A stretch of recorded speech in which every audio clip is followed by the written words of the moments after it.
Njuguna tuliongea naye sana akiwa Kongo. Hiyo wakati gari ilimpatia shida.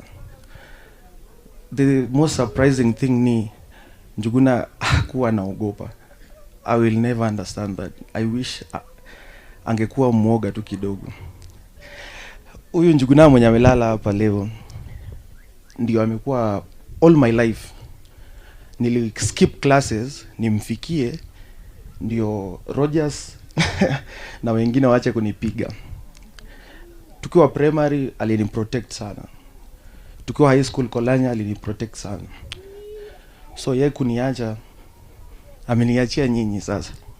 Kulingana na hii kifo ambayo imetoka, imeonyesha kuwa madriver wetu wako hatarini sana. Na sio tu kwa nchi jirani, saa zingine hata hapa nchini.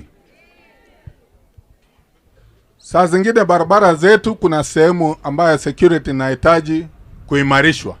Nataka kuomba serikali yetu, hasa wizara ambayo inahusika ya ndani na masuala ya ndani na mambo ya administration, ikiongozwa na Waziri Murkomen, iangazie hasa security ya drivers.